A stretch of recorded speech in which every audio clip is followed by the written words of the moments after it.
Hello बच्चों, स्वागत है आप सबका हमारे इस नए लेक्चर में कोऑर्डिनेट ज्योमेट्री के। और बेटा आपको पता ही होगा कि सर्कल्स का हम चैप्टर पढ़ रहे थे और जो हमारा लास्ट लेक्चर था उसमें हमने रेडिकल सेंटर का कंसेप्ट देख लिया था।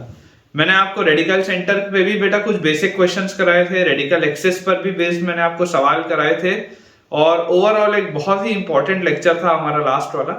आज का जो लेक्चर है अगेन बहुत इंपॉर्टेंट है। आज बच्चों हम रेडिकल सेंटर थोड़ा सा देखेंगे और उसके बाद फिर हम एंगल ऑफ इंटरसेक्शन पढ़ेंगे कि एंगल ऑफ इंटरसेक्शन क्या होता है दो कर्व्स का, और उसके बाद फिर रेडिकल सेंटर की कुछ चीजें और आएंगी।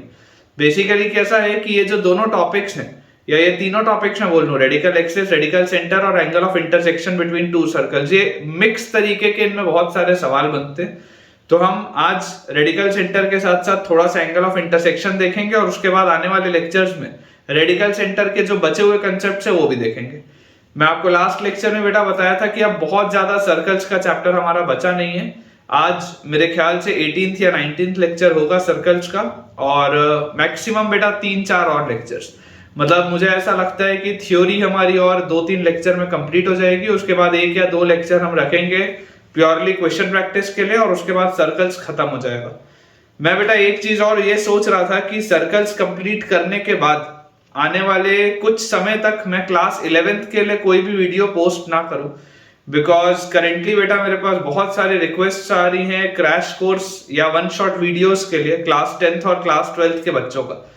तो मेरा ऐसा मानना है कि देखिए क्लास 12th का तो सिलेबस मुझे समय से खत्म करवाना बहुत जरूरी है, इसलिए जो 12th के आईआईटी के वीडियोस हैं वो आते रहेंगे, लेकिन 11th के आईआईटी के videos for the time being मुझे रोकना पड़ेगा। अदरवाइज मैंने सोचा हुआ था कि सर्कल्स कंप्लीट करके मैं इधर परम्यूटेशन कॉम्बिनेशन करवाऊंगा या पैराबोला कराऊंगा, लेकिन अब मुझे लग रहा है कि उसको लगभग 2 से 3 हफ्तों के लिए या मैक्सिमम 1 महीने के लिए हमें क्लास 11th के वीडियोस रोकने पड़ेंगे और हमें बेटा स्टार्ट करना होगा हमारा 10th बोर्ड का वन शॉट वीडियोस और 12th बोर्ड के बच्चों के लिए वन शॉट वीडियोस, जिसमें कि एक वीडियो में पूरा का पूरा चैप्टर मैं कंप्लीट कराऊंगा बोर्ड एग्जाम के पॉइंट ऑफ व्यू से, एनसीईआरटी पॉइंट ऑफ व्यू से। ठीक है, वो बहुत सारी रिक्वेस्ट आ रही है उन बच्चों की और मुझे उतना टाइम मिल नहीं पा रहा है रिकॉर्ड करने के लिए, तो थोड़ा सा मुझे क्लास 11th के वीडियोस को एक ब्रेक देना पड़ेगा। लेकिन कोई दिक्कत की बात नहीं है बेटा, 11th के वीडियोस उसके बाद दोबारा स्टार्ट हो जाएंगे और जब आप क्लास 12th में पहुंचेंगे तो मैं आप सबको ये चीज बता दूं कि देखिए बेटा मैंने क्लास 12th के वीडियोस ऑलरेडी डाले हुए हैं, तो आप जब भी क्लास 12th में पहुंच जाएंगे बेटा और अगर मान लीजिए तब तक हमारा 11th का सिलेबस इस चैनल में नहीं भी हुआ होगा कंप्लीट, तो कोई टेंशन की बात नहीं है। आप अपने 12th के वीडियोस एक बार वहां से बेटा देखना स्टार्ट कर दीजिएगा और तब तक मैं आपके यहाँ पे 11th के भी सारे पोर्शन कंप्लीट करा दूंगा। और बहुत सारी बेटा मेरे माइंड में स्ट्रेटेजीज हैं इस चैनल को लेके कि आने वाले सेशन में मुझे किस तरीके के वीडियोस पोस्ट करने हैं, क्या थ्योरी में मुझे और चीजें आपको पढ़ानी है, कौन से क्वेश्चंस, कौन सी बुक के मुझे सवाल आपको और कराने, ये सारी बातों पे चर्चा आगे आने वाले लेक्चर्स में हम करते रहेंगे। तो चलिए बेटा स्टार्ट करते हैं अपना आज का लेक्चर। लेकिन आज का लेक्चर शुरू करने के पहले एज यूजुअल आप में से जितने भी बच्चे अभी तक हमारे टेलीग्राम के चैनल को ज्वाइन नहीं किए हैं, बेटा आप सबसे एक मेरा हम्बल रिक्वेस्ट है कि आप हमारे टेलीग्राम के चैनल से जुड़िए, जिसका ज्वाइनिंग लिंक आपको नीचे डिस्क्रिप्शन बॉक्स पे दिखाई दे रहा होगा। टेलीग्राम के बेटा चैनल को ज्वाइन करने से आपको 2 फायदे होंगे। फर्स्ट जो अपने को एडवांटेज है वो ये है कि क्योंकि बेटा मैं एक दिन में मल्टीपल वीडियोस पोस्ट करता हूं और ये मेरा प्रयास रहता है कि मैं एक वीडियो क्लास 11th के लिए, एक वीडियो क्लास 12th के लिए और एक यूट्यूब शॉर्ट कम से कम मैं इतना आपके लिए अपलोड करूं। लेकिन कई बार ऐसा होता है कि बच्चों को इस चीज की जानकारी नहीं मिल पाती कि कौन से दिन कौन सा वीडियो पोस्ट हुआ, किस टॉपिक का वीडियो पोस्ट हुआ, क्योंकि बहुत सारे वीडियोस में फिर वो वीडियो गुम सा हो जाता है यूट्यूब में। लेकिन उसके लिए बेटा कोई घबराने की बात नहीं है, हमारा टेलीग्राम का चैनल है जिसमें मैंने ये हैबिट बनाई हुई है कि जब भी मैं कोई वीडियो यूट्यूब पे पोस्ट करता हूँ इमीडिएटली बेटा उसका एक क्रिएटिव मैं आपके टेलीग्राम के चैनल पर भी डालता हूँ, सो दैट कि आप बच्चों को हमेशा इस बात की जानकारी रहे कि कौन से दिन कितने बजे किस टॉपिक पे हमने एक नया वीडियो पोस्ट किया है और उससे आपकी पढ़ाई और बेटर हो पाएगी। जो अपने पास बेटा सेकंड फायदा आता है वो ये है कि यहाँ पर देखो मैं आपको बहुत सारे क्वेश्चंस की प्रैक्टिस कराता हूँ और मैं अक्सर ये बात क्लेम भी करता हूँ कि आप अगर मेरे लेक्चर नोट्स को कंपेयर कर लें हिंदुस्तान के किसी भी अन्य टीचर के लेक्चर नोट्स से, तो आपको number of questions, variety of questions, level of questions अच्छा ही मिलेगा हमेशा किसी भी चैप्टर का। वो इसलिए बेटा क्योंकि मैं अलग अलग सोर्सेस से सबका जो निचोड़ है वो आपको एक बार में दे रहा हूँ।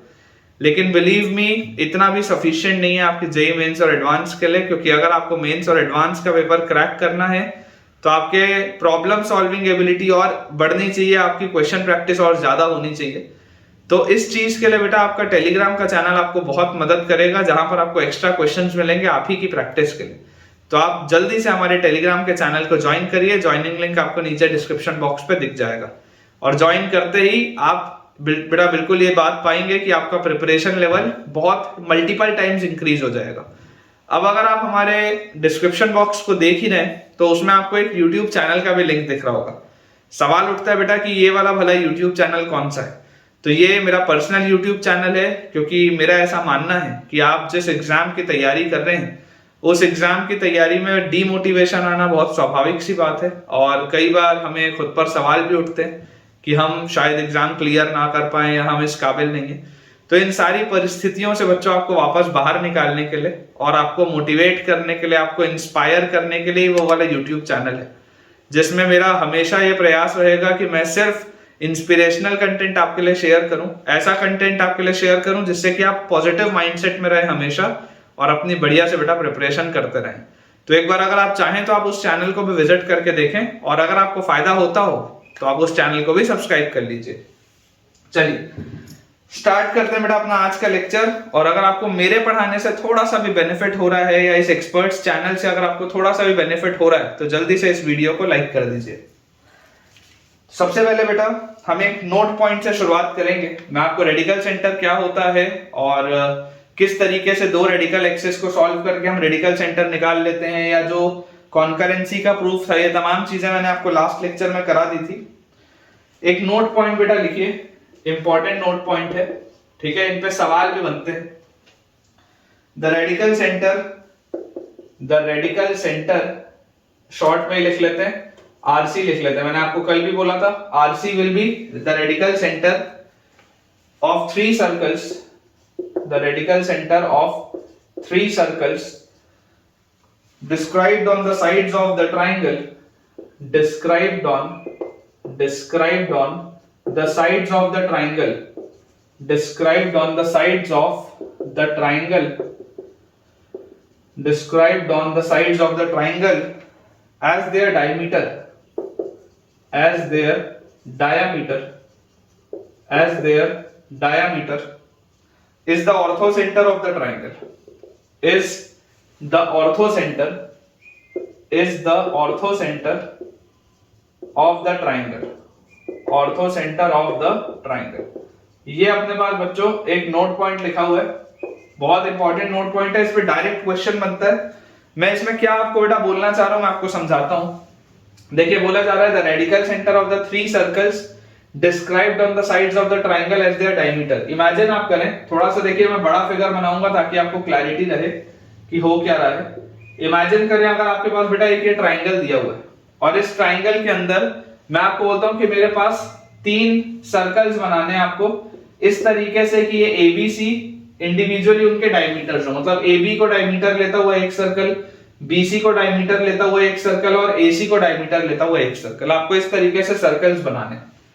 अब अगर बेटा ये डायमीटर आप इसको लेते हुए सर्कल बना रहे हो, इमेजिन करो अगर मैं इस तरीके से एक सर्कल आपके लिए ड्रॉ करूं, ठीक है। पहले मुझे आप फिगर बनाने दीजिएगा, क्योंकि इसमें फिगर में अक्सर बच्चों को प्रॉब्लम आती है, ठीक है, और इसका सही फिगर एक बार में बनता नहीं। तो पहले आप पूरा देख लीजिए मैं किस तरीके से फिगर बना रहा हूं, और फिर जो जो चीजें मैं आपको बोलूंगा इसमें ध्यान रखने के लिए आप उसी के हिसाब से बच्चों अपने फिगर को ड्रॉ करिएगा, ठीक है। ये आपके पास इस तरीके से बन गया एक सर्कल, है ना। अप्रोक्सीमेटली देखो आपको दिखाई दे रहा है कि ये इसका डायमीटर जैसा बिहेव करेगा।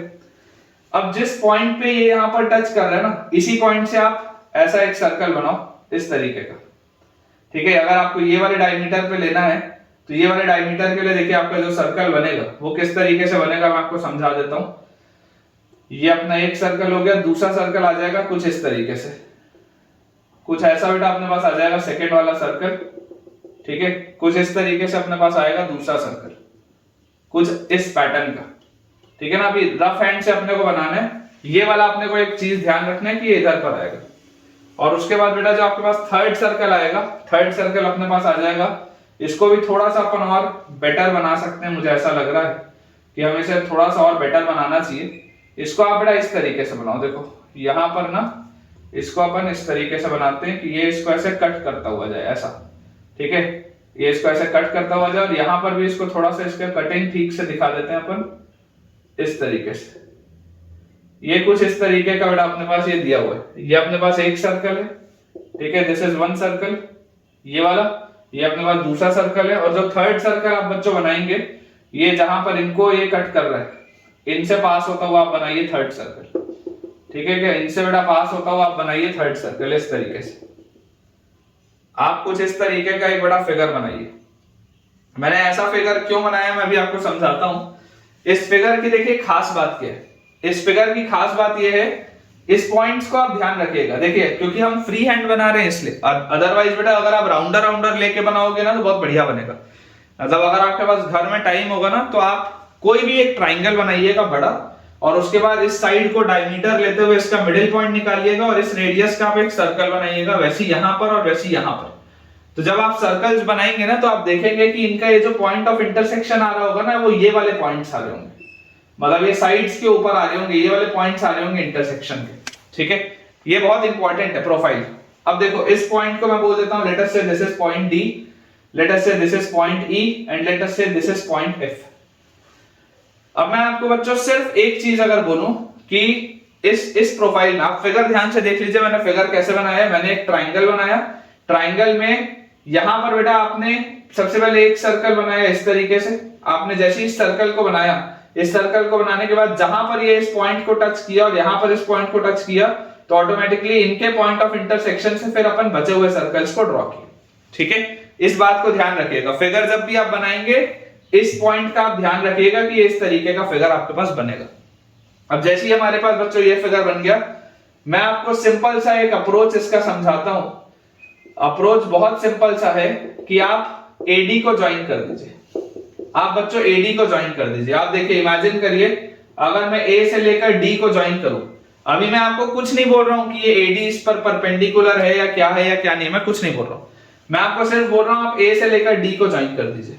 जैसे बच्चों आप ए से लेकर डी को ज्वाइन करेंगे, आप इस बात को देखिए कि ये जो सर्कल है, ये जो सर्कल है, कौन सा वाला सर्कल, ये आपका फर्स्ट सर्कल, ठीक है, इसको बोलते this is your second circle and this is your third circle.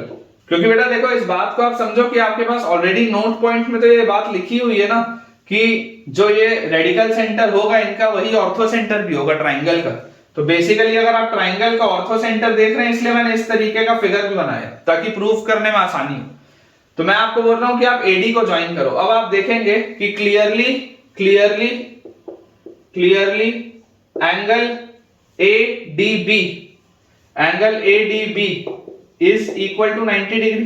देख लो एंगल एडीबी जो होगा बच्चों 90 डिग्री बनेगा। क्यों 90 डिग्री बनेगा एंगल एडीबी?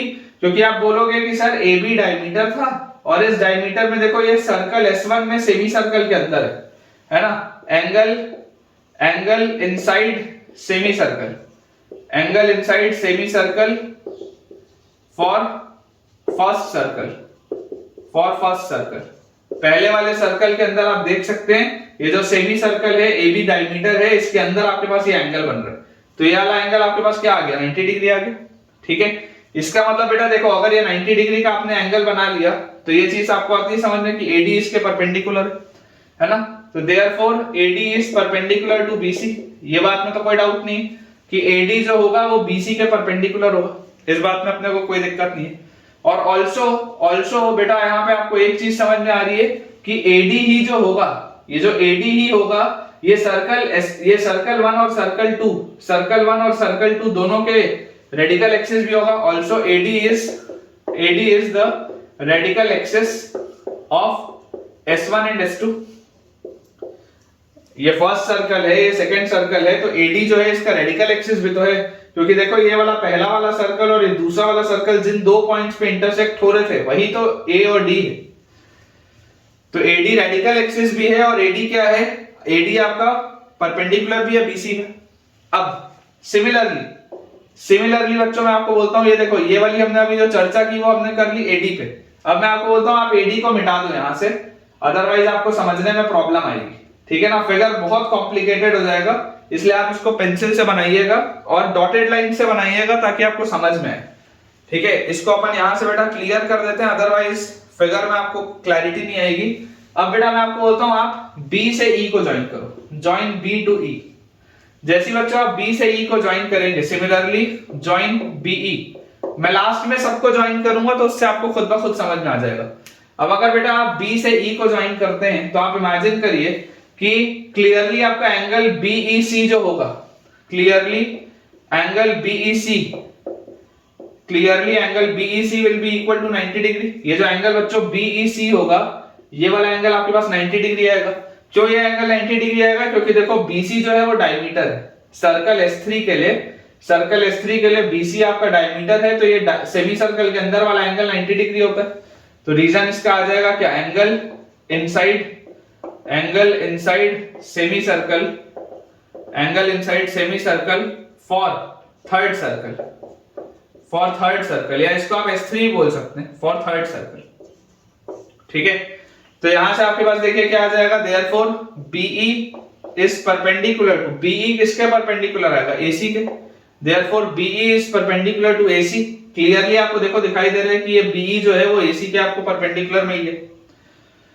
और ऑल्सो आप यहां पे बेटा देखो क्या बोल सकते हो, also BE is the radical axis, also BE is the radical axis. किसका रेडिकल एक्सिस है? सर्कल S1 और सर्कल S3 का। देखो ध्यान से, सर्कल S1 और सर्कल S3 कौन से दो पॉइंट्स पे मिल रहे हैं? तो B पर और E पर मिल रहे हैं। सर्कल S1 और सर्कल S3, ये जो सर्कल S1 है और ये वाला बेटा जो सर्कल S3 है, ये B और E पे मिल रहे हैं।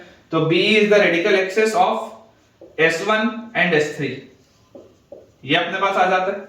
एंड लास्ट है बच्चों, अगर मैं अब आपको बोल दूं कि आप B से E को भी अब मिटा दो, अदरवाइज समझने में प्रॉब्लम आएगी अपने को। ठीक है ना, B से E को भी बेटा अपन ने इरेज कर दिया। और अब मैं आपको बोलता हूं कि आप बच्चों ऐसा करो, आप C से F को ज्वाइन करो, आप ज्वाइन करो C से लेकर F तक। तो जैसे बच्चों अब आप C से F तक ज्वाइन करेंगे तो सेम पैटर्न से देखो, अब मैं लिख नहीं रहा हूं, सेम पैटर्न से बेटा चलो यहां पर देख लो, ज्वाइन CF, यहां लिख देता हूं ज्वाइन CF। तो CF को ज्वाइन करते ही आपको देखो क्या दिख रहा है, CF को ज्वाइन करते ही आपको बच्चों दिखाई दे रहा है कि ये वाला जो एंगल आपके पास आएगा ये 90 डिग्री है। तो ये थर्ड वाले सर्कल के ही अंदर देखो अगेन ये वाला भी एंगल बन रहा है, थर्ड वाले सर्कल के अंदर बच्चों ये वाला भी एंगल बन रहा है। तो एंगल BFC भी 90 डिग्री होगा। रीजन मैं नहीं लिख रहा, रीजन आप खुद लिख लीजिएगा। इसका मतलब BF जो होगा, सॉरी इसका मतलब ये बेटा BFC अपन ने बोला ना, इसका मतलब CF जो होगा वो AB के परपेंडिकुलर होगा। तो therefore CF is perpendicular to AB।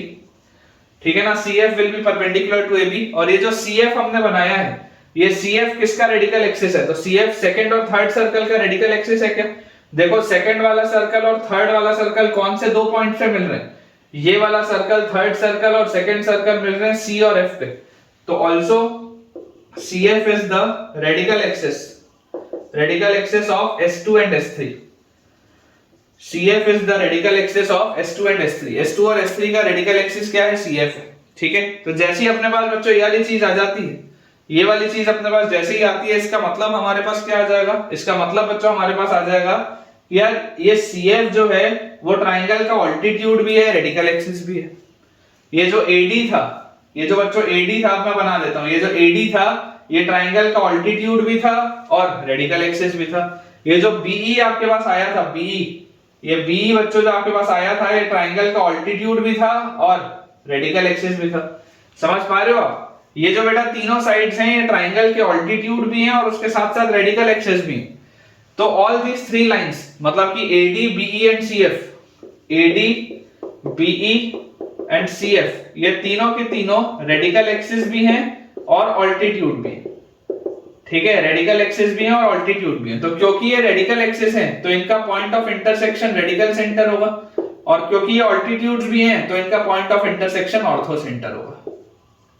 ठीक है, ये इसका मतलब है। तो वही लिखा है ना, the radical centre of the three circles described on the sides of the triangle as their diameter is the orthocentre of the triangle.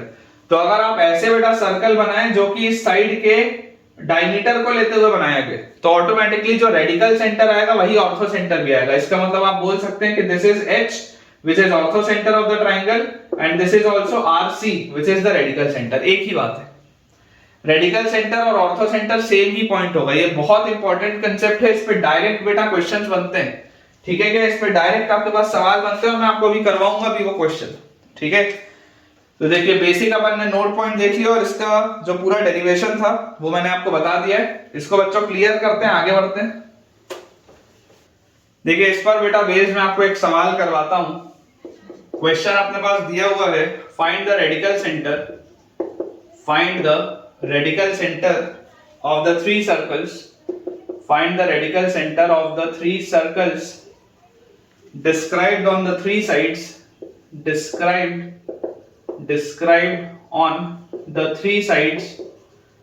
described on the three sides 4x minus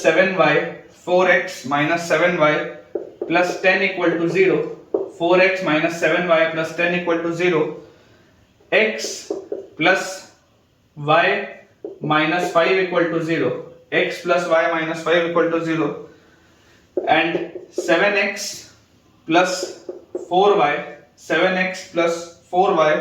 minus 15 equal to 0, and 7x plus 4y minus 15 equal to 0 of a triangle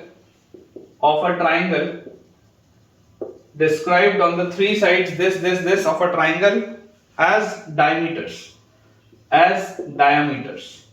ठीक है क्या? ये अपने पास बच्चों देखो लिखा हुआ है सवाल, सेम कंसेप्ट का जो पिछला नोट पॉइंट था उस पर बेस्ड डायरेक्ट ये क्वेश्चन है कि find the radical centre of the three circles described on the three sides of this triangle as diameter. अब देखिए अगर मुझे अप्रोच इसका पता है तो मुझे ये बात पता है कि ऐसी वाली प्रोफाइल में जब डायमीटर आप ले लेते हैं ट्रायंगल के साइड को, तो ऐसी वाली प्रोफाइल में जो डायरेक्टली आपके पास ऑर्थो सेंटर आता है वही रेडिकल सेंटर आता है ना? तो आप यहां पर नोट डाल के लिख सकते हैं कि ortho centre is the radical centre, ortho centre is the radical centre in this case, ortho centre is the radical centre in this case. ठीक है, ये अपने को बात पता ही, क्योंकि अगर देखो आपको ये चीज ना पता होती, इमेजिन करो एक सेकंड के लिए, इमेजिन करो कि अगर आपको ये ना पता होता तो आप इसको कैसे सॉल्व करते? फिर इसको बच्चों सॉल्व करने के लिए आप बोलते हैं कि यार आपके पास देखिए ट्राइंगल आप बनाते, ठीक है, आप ट्राइंगल बनाते, ये तीन साइड्स आपको दिए हुए हैं। सबसे पहले आप तीनों को सॉल्व करके इनके वर्टेक्स निकालते, वर्टेक्स निकालने के बाद आप डायमेट्रिकल फॉर्म में सर्कल लिखते हैं, सर्कल को आप लिखते हैं डायमेट्रिकल फॉर्म में, डायमीटर फॉर्म में आप सर्कल का इक्वेशन लिखते हैं। ठीक है ना, यहां पर भी लिखते हैं, यहां पर भी लिखते हैं। और उसके बाद फिर आप S1 ये S2 S3 बोलते हैं, फिर आप रेडिकल एक्सिस निकालते हैं S1 S2 S1 S3, और फिर आप उन रेडिकल एक्सिस को सॉल्व करते, तब जाके कहीं आपके पास आंसर आता। समझ लो कितना लंबा होता। पहले तीनों लाइंस को सॉल्व करके कोऑर्डिनेट्स निकलते, कोऑर्डिनेट्स निकलने के बाद सर्कल का इक्वेशन लिखा था डायमेट्रिकल फॉर्म में, सर्कल का इक्वेशन लिखने के बाद दोनों को माइनस करके आप रेडिकल एक्सिस का इक्वेशन लिखते हो, रेडिकल एक्सिस को फिर आप सॉल्व करते हैं जब दोनों रेडिकल एक्सिस को, तब जाके कहीं आपके पास इसका रेडिकल सेंटर आता। तो इसका अप्रोच बहुत ही भयानक हो जाता, उस केस में लेंदी हो जाता। लेकिन अगर मुझे ये चीज पता है कि यार रेडिकल सेंटर और ऑर्थो सेंटर तो सेम ही होगा, तो अब मेरे लिए आसान हो जाती है बात। तो अपने को बेसिकली सिर्फ और सिर्फ इस ट्राइंगल का ऑर्थो सेंटर निकालना है। तो ऐसे वाले तो सवाल अपन ने बच्चों स्ट्रेट लाइन में बहुत बार किए, ठीक है। इसको आप मान लो लाइन L1, तो this line L1 is 4x और माइनस 7y और plus 10 is equal to 0, this is line L1। Line L2 बच्चों हम लिख लेते हैं x plus y minus 5 equal to 0, this is your line L2। और लाइन L3 अपने पास है 7x plus 4y minus 15 equal to 0, ये अपने पास लाइन L3 है, ठीक है।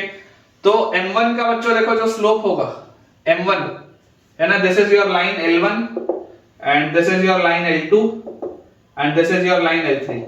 तो M1 बच्चों अपने पास कितना आएगा, ये 7y उधर जाएगा 4/7, M1 विल बी 4/7। M2 हमारे पास कितना आ जाएगा, यहां से अगर आप देखेंगे M2 विल बी -1। M3 हमारे पास कितना आ जाएगा, M3 विल बी ये उस साइड जाएगा, तो ये अपने पास आ जाएगा -7/4। यार ये तो बहुत ही खास किस्म का अपने पास बन रहा है, ये तो बहुत ही खास किस्म का अपने पास बन रहा है ट्राइंगल। -7/4 अगर आ रहा है, ये देखो ये -7/4 आ रहा है ना अपने पास, तो यार इसमें तो सॉल्व करने की जरूरत ही नहीं पड़ेगी, ये तो ट्राइंगल क्या हो गया, M1 और M3 देख लो, M1 और M3 मतलब ये तो 90 डिग्री बन रहा है, ये तो 90 डिग्री बन रहा है।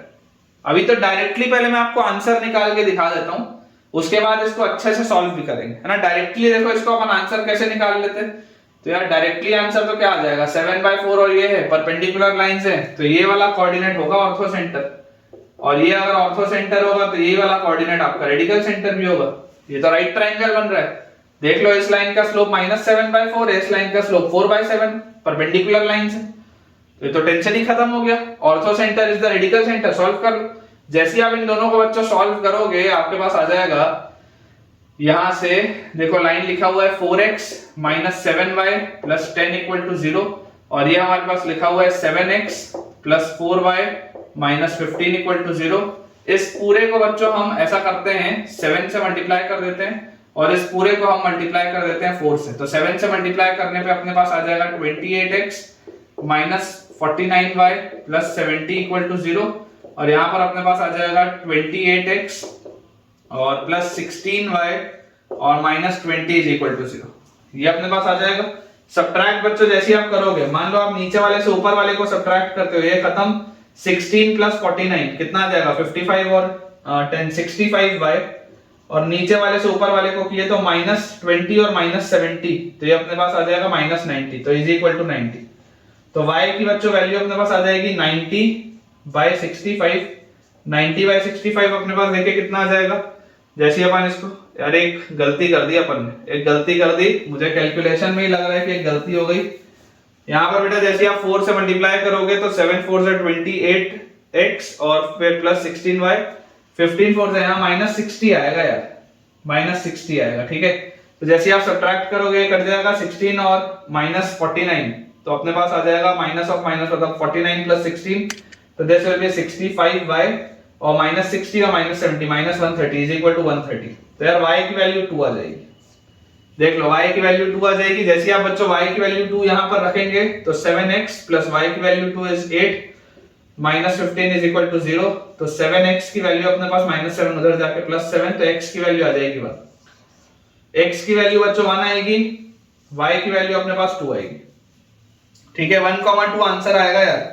ये तो बहुत ही जल्दी हो गया, बहुत ही जल्दी हो गया, आसान सा सवाल था, ठीक है, आसान सा सवाल था। और इसका जो ओरिजिनल मेथड है, ओरिजिनल मेथड भी देखो मैंने आपको बताया। ओरिजिनल मेथड क्या है, इक्वेशंस को सॉल्व करो, पहले आप सॉल्व करके कोऑर्डिनेट्स निकालो, कोऑर्डिनेट्स निकालने के बाद डायमेट्रिकल फॉर्म में सर्कल का इक्वेशन लिखो, डायमेट्रिकल फॉर्म में सर्कल का इक्वेशन लिखने के बाद रेडिकल एक्सिस निकालो, और रेडिकल एक्सिस को भी निकालने के बाद फाइनली फिर तुम जब s1 - s2 करोगे, s1 - s3 करोगे, तो जो दो रेडिकल एक्सिस हैं उनको सॉल्व करो, तब जाके कहीं आंसर आता। जो यहाँ पर देखो कितनी जल्दी आ गए। तो अगर हमको अप्रोच पता हो बेटा तो समय बचता है। जो बच्चे बोलते हैं ना कि सर जेई का पेपर लेंदी होता है, बेटा लेंदी नहीं होता है। तुमको ये सब चीजें पता नहीं होती, इसलिए तुम इसी सवाल में 15 मिनट लगाते सॉल्व करने में। मुझे यही चीज सॉल्व करने में हार्डली 1 मिनट लगा, ये चीज को रियलाइज करने में, ठीक है। चलिए इसको बेटा क्लियर करते हैं, आगे बढ़ते हैं। अगला बच्चों देखो अपने पास सवाल लिखा हुआ है, the lines lx + my + n = 0, lx + my + n = 0, px + qy + r = 0, px + qy + r = 0 intersect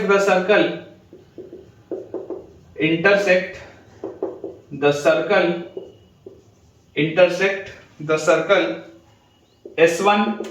Circle S1 is x² + y² + 2g1x + 2f1y + c1 = 0. Intersect the circle S1 and S2. Circle S2 बच्चों अपने पास दिया हुआ है x² + y² + 2g2x + 2f2y + c2 = 0. Intersect the circle S1 and S2 at 4 points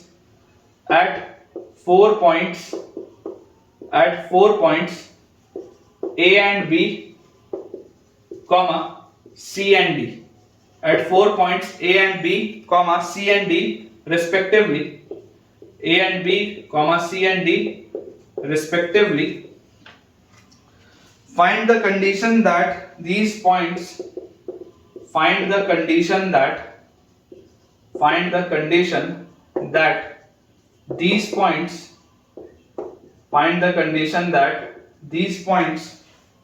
are concyclic. Find the condition that these points are concyclic. ठीक है क्या? ये अपने पास बच्चों देखो सवाल दिए, आप एक बार इसको अच्छे से पढ़ लीजिए और समझिए। समझने की बेटा देखिए कोशिश करिए। लिखा क्या है? The lines Lx plus My plus n equal to 0 and Px plus Qy plus R equal to 0 intersect the circle this and this at 4 points A and B and C and D respectively. Find the condition that these points are concyclic. These points are concyclic मतलब इनमें से भी एक circle पास होता है। Concyclic मतलब ABCD में से भी एक सर्कल पास होता है। तो बेसिकली देखिए इसका फिगर कैसा बन रहा होगा। आप पहले एक बड़ा सर्कल बनाइए। एक बच्चों बड़ा सर्कल बनाने के बाद आप यहां पर एक छोटा सर्कल बनाइए, यहां पर आप एक छोटा सर्कल बनाइए, है ना। इस तरीके का figure generally upon bisection of circumference से बनाते थे, लेकिन यहां पर मैं वो बात नहीं बोल रहा हूं कि इसके सर्कमफेरेंस को बाइसेक्ट करेगा। मैं आपको सिर्फ ये बोल रहा हूं कि फिगर इस तरीके का आपके पास बना है। आप इमेजिन करिए ये आपके पास सर्कल S1 है और ये बेटा आपके पास सर्कल S2 है और ये एक बड़ा सर्कल S है। ठीक है, this is point A, this is point B, this is point C, this is point D। ये अपने पास बच्चों लिखा हुआ है। ठीक है क्या? ये अपने पास दिया हुआ है। अब बहुत सीधी सी मेरे पास ये बात है कि अगर बेटा ये अपने पास फिगर बना है तो बोला जा रहा है कि lines Lx plus My plus n equal to 0 intersect the circle this। ठीक है, इस सर्कल को बच्चों इंटरसेक्ट करती है एक लाइन। ये देखो, ये मैं डॉटेड लाइन आपके लिए बना रहा हूं। ठीक है ना, ये जो लाइन है पहली वाली वो इस सर्कल को इंटरसेक्ट करती है at points A and B, है ना। At points A and B पे इसने इसको इंटरसेक्ट किया। तो this line is Lx plus My plus n equal to 0। Similarly ये वाली बेटा जो लाइन है आपके पास Px plus Qy plus R equal to 0 intersect the circle S2 at C and D respectively. इसीलिए लिखा हुआ है कि ऑर्डर में समझिए इस बात को आप। ये आपके पास है, ठीक है, C और D पर ये इंटरसेक्ट करिए। This line is Px plus Qy plus R equal to 0। तो आपको एक ऐसी कंडीशन बतानी है ताकि ABCD कॉन्साइक्लिक हो जाए। ABCD कॉन्साइक्लिक मतलब होता है कि इनमें से एक सर्कल पास कर दे। तो ऐसी कौन सी कंडीशन होगी ABCD में जिसके लिए एक सर्कल इससे पास करेगा? ऐसी कौन सी कंडीशन होगी? तो देखिए आपको बेटा समझने की जरूरत है। आपको क्या समझने की जरूरत है? आपको ये समझने की जरूरत है कि सर्कल S और सर्कल S1 जो है, सर्कल S और सर्कल S1 जो है उनका रेडिकल एक्सिस ये लाइन है। सिमिलरली सर्कल S और सर्कल S2 जो है इनका रेडिकल एक्सिस ये वाला लाइन है। ठीक है, ये तीनों ही सर्कल्स का बच्चों जो हमारे पास रेडिकल एक्सिस आता है वो रेडिकल एक्सिस क्या होता है? कॉन्करेंट होता है। मतलब ये वाली लाइन जो है, ये वाली लाइन जो है, और ठीक है ये वाली लाइन इन दो सर्कल की है, ये वाली लाइन जो है वो इन दो सर्कल की है, और ये जो S1 और S2 का एक लाइन होगा, S1 और S2 का इस तरीके का एक लाइन होगा, तो ये कहीं ना कहीं पर जाके मीट करेंगे। ये आपको देखो अभी पैरेलल जैसा दिख रहा होगा लेकिन ये लाइंस पैरेलल नहीं है।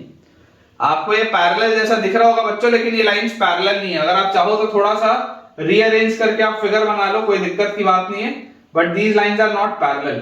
ठीक है ना, अगर आप चाहो तो मैं देखिए आपके लिए थोड़ा सा फिगर मॉडिफाई कर देता हूं अगर आपको कंफ्यूजन आ रहा हो तो, but believe me these lines will never be parallel. ठीक है ना, ये लाइंस बच्चों पैरेलल नहीं होंगी। ऐसा करते हैं, चलो फिगर को एक बार थोड़ा दोबारा से बनाते हैं। थोड़ी मेहनत लगेगी लेकिन कोई बात नहीं, आपको समझ में आना चाहिए। इंपॉर्टेंट ये देखिए हमारे पास इस तरीके का बेटा फिगर बना लो। ये आपके पास सर्कल है, ठीक है, ये आपके पास कोई एक ऐसा सर्कल है, this is one circle, and ये हमारे पास मान लेते हैं कोई इस तरीके से एक सर्कल है। ठीक है, दिस इज सेकंड सर्कल। अब मैं आपको बोल रहा हूं कि ये इसको इधर पे बेटा मीट कर रहा है इस तरीके से। ठीक है, और ये जो है ये वाले दो पॉइंट्स अपने पास मैं आपको बोल देता हूं, these are A and B। This is point A, this is point B, this is circle S1, this is point C, this is point D and this is circle S2। ठीक है, ये इधर पे है अपने पास इस तरीके से, ये इस तरीके से, ठीक है, ये इस तरीके से। और आपको एक बात पता है कि ये S1 और S का, this was circle S, S1 और S का ये रेडिकल एक्सिस है। This line is Lx plus My plus n equal to 0। Circle S और S2 का ये वाला रेडिकल एक्सिस आपको दिखाई दे रहा है क्योंकि इनके मीटिंग पॉइंट से पास हो रहा है। तो this line will be Px plus Qy plus R equal to 0। देखो कहीं पर भी आपको ये सवाल में नहीं दिया हुआ था कि ये रेडिकल एक्सिस है और ये रेडिकल एक्सिस है, ये आपको फिगर से समझ में आ रहा है कि अगर आपके पास एक सर्कल में से एक लाइन पास हो रही है, इस सर्कल में से भी एक लाइन पास हो रही है, और अगर आपको एबीसीडी को कॉन्साइक्लिक बोला जा रहा है, मतलब इनमें से भी एक सर्कल पास होगा, तो क्लियरली इन दोनों का ये रेडिकल एक्सिस होगा, इन दोनों का ये रेडिकल एक्सिस होगा। और S1 और S2 का जो रेडिकल एक्सिस होगा, S1 और S2 का बच्चों जो रेडिकल एक्सिस आपके पास आएगा, S1 और S2 का रेडिकल एक्सिस भी इस तरीके से आपके पास कुछ आ जाएगा। तो ये जो अपने पास बच्चों रेडिकल एक्सिस आ गया S1 और S2 का, ये क्लियर सी बात है कि ये तीनों रेडिकल एक्सिस कॉन्करेंट होती है। ये बात तो अपने को पता है कि ये जो रेडिकल एक्सिस होती है ये क्या होती है, कॉन्करेंट होती है। तो देखो बेटा यहां से जो कंडीशन अपने को निकालनी है, condition for which ABCD are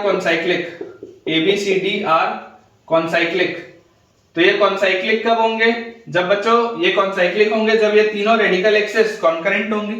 तो पहली रेडिकल एक्सिस आपके पास क्या है, रेडिकल एक्सिस जो फर्स्ट है आपके पास, first radical axis is LX plus MY plus N equal to 0। Second अपने पास रेडिकल एक्सिस क्या है, second radical axis is PX plus QY plus R equal to 0। This is the second radical axis. और radical axis 3 जो आपको दिख नहीं रही, ये वाली जो रेडिकल एक्सिस है जिसको हमने बनाया S1 और S2 का, तो S1 और S2 का रेडिकल एक्सिस क्या आ जाएगा, S1 और S2 का बच्चों रेडिकल एक्सिस आ जाएगा x स्क्वायर से x स्क्वायर गया, y स्क्वायर से y स्क्वायर गया, तो 2 into g1 minus g2 into x plus 2 into f1 minus f2 into y और plus c1 minus c2 is equal to 0। ये अपने पास आ जाएगा रेडिकल एक्सिस। तो देखिए ये जो बेटा अगर आपको चाहते हो, अगर आपकी ये चारों में से बेटा एक सर्कल पास करे, इसका मतलब क्या होना चाहिए कि इनकी रेडिकल एक्सिस 100% कॉन्करेंट होंगी। तो आपको तो एक कंडीशन ही चाहिए थी, तो वो कंडीशन क्या होगी, condition will be determinant of L M N P Q R twice of G1 minus G2, फिर twice of F1 minus F2, फिर C1 माइनस C2 का determinant is equal to 0। Simple सी यही कंडीशन होगी आपके पास। इसको अगर आप सॉल्व कर लेंगे तो बच्चों आपको आंसर मिल जाएगा, ठीक है ना। L M N P Q R और twice of G1 minus G2, twice of F1 minus F2 और C1 माइनस C2, इसका जो डिटर्मिनेंट होगा दैट विल बी 0। अगर इसका डिटर्मिनेंट 0 हुआ, समझिएगा, अगर इसका डिटर्मिनेंट 0 हुआ, इसका मतलब ये जो तीनों रेडिकल एक्सिस होंगी ये कॉन्करेंट होंगी। और अगर ये तीनों रेडिकल एक्सिस की बात हो रही है, तो तीन रेडिकल एक्सिस आपके पास कब आएगी, जब आपके पास तीन सर्कल होंगे। इसका मतलब 100% ABCD में से भी एक सर्कल पास होता होगा। तो ये अपने पास आंसर आ जाएगा। थोड़ा सा डिफरेंट तरीके का बेटा क्वेश्चन है, आप इसमें स्टार लगा लीजिएगा, है ना। This is important, this is an important approach. Clear है आपको। अगर बेटा इसमें आपको थोड़ा सा भी डाउट हो तो आप बिल्कुल कमेंट्स में पूछ सकते हैं। अगला बच्चों अपने पास इसमें क्वेश्चन लिखा है, A and B are two fixed points, A and B are two fixed points, and P moves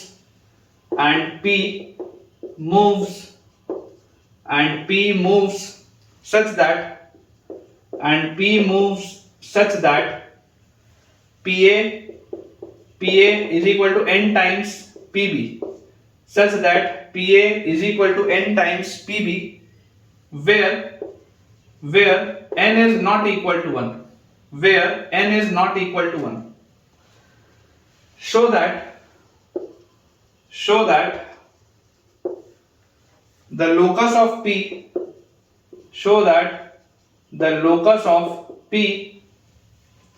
is a circle, and for different values of n, and for different values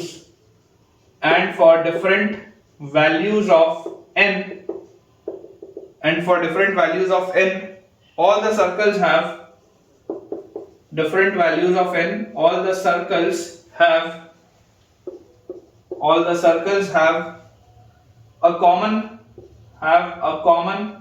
radical axis, all the circles have a common radical axis। ठीक है, ये अपने पास बच्चों सवाल लिखा है कि A और B दो फिक्स पॉइंट्स हैं, ठीक है, आप ऐसा करिए, क्वेश्चन में ही मैं लिख देता हूं, आप a के कोऑर्डिनेट्स ले लीजिए a,0 और b के आप कोऑर्डिनेट्स ले लीजिए -a,0।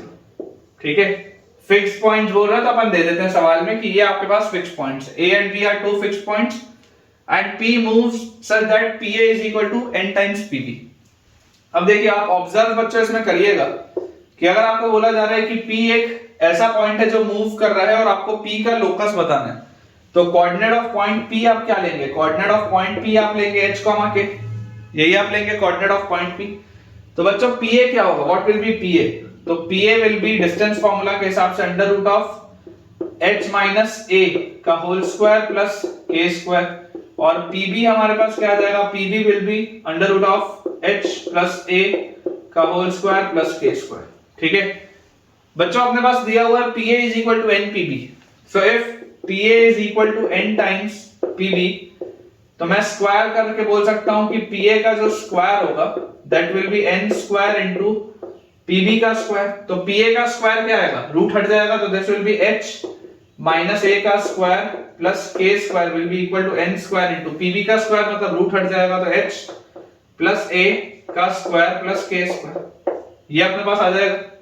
इसको यार एक्सपैंड करते हैं, कैसे एक्सपैंड करते हैं, h square plus a square minus 2ah plus k square is equal to n square into, अंदर अपने पास है h square plus a square plus 2ah plus k square, ये अपन ने लिख लिया। और जैसे ही बच्चों ये अपन ने लिखा, तो यार यहां से देखो अपने पास क्या आ रहा है, h स्क्वायर का कोफिशिएंट अपने पास आ जा रहा है 1 माइनस n स्क्वायर, अगर मैं सबको LHS में ले आऊंगा तो। फिर k स्क्वायर का कोफिशिएंट क्या आ जा रहा है, k स्क्वायर का भी कोफिशिएंट वही आ जा रहा है, यहां पर 1 है और यहां पे 1 माइनस n स्क्वायर। उसके बाद अगर हम h का बच्चों कोफिशिएंट देखेंगे, तो यहां पर आपके पास h के साथ क्या लिखा हुआ है, h के साथ आपके पास लिखा हुआ है माइनस 2a, यहां पर अपने पास h के साथ लिखा हुआ है माइनस 2a, और यहां पर h के साथ बच्चों अपने पास लिखा हुआ है 2an स्क्वायर, उधर जाएगा तो minus 2an square, minus 2an square. ठीक है, ये अपने पास आ गया। और फिर k स्क्वायर है यहाँ पे, और यहाँ पर अपने पास लिखा हुआ है k स्क्वायर n स्क्वायर, तो this will be plus k square और minus k square n square, this is equal to 0। ठीक है क्या, ये अपने पास आ गया। इस पूरे को बेटा अगर आप थोड़ा सा रीस्ट्रक्चर करके लिखो, रिफ्रेश करके आप इसको लिखो, तो आप यहाँ पर बोल सकते हैं h square plus k square, इस पूरे को मैं 1 माइनस n स्क्वायर से डिवाइड कर रहा हूँ। ये देखो माइनस 2a बाहर निकालूंगा तो माइनस 2ah, अंदर यहां पर बचेगा माइनस 2a बाहर निकलते ही 1 प्लस n स्क्वायर। ठीक है, और डिवाइड अपन ने किया है 1 माइनस n स्क्वायर से, और यहां पर अपने पास देखो जैसे ही आप देखेंगे बेटा तो प्लस k स्क्वायर। ठीक है, और यहां पर भी आपके पास 1 माइनस n स्क्वायर आ रहा है, 1 माइनस n स्क्वायर से डिवाइड कर दिए तो दिस इज इक्वल टू 0। ये अपने पास आ रहा है क्या, थोड़ा सा इसमें एक बार चेक कर लेते हैं सब सही लिखा है या नहीं। थोड़ा सा बेटा अपन ने गड़बड़ कर दी है, यहां पर देखो ये h स्क्वायर के साथ अपन ने ले लिया, k स्क्वायर के साथ ले लिया, h के साथ भी कर लिया, यहां पर ये a स्क्वायर है ना, a स्क्वायर बेटा, k स्क्वायर नहीं, k स्क्वायर वाला अपन ने टर्म पहले लिख लिया था, यहां पे आपके पास आएगा a स्क्वायर। ठीक है, ये a स्क्वायर आएगा यहाँ पे, और a स्क्वायर, और यहां पर भी आपके पास देखो ये a स्क्वायर है, उधर जाएगा तो minus a square n square. ठीक है, ये a स्क्वायर आएगा तो यहां पर भी आपके पास a स्क्वायर आएगा, ये अपने पास आ जाता है।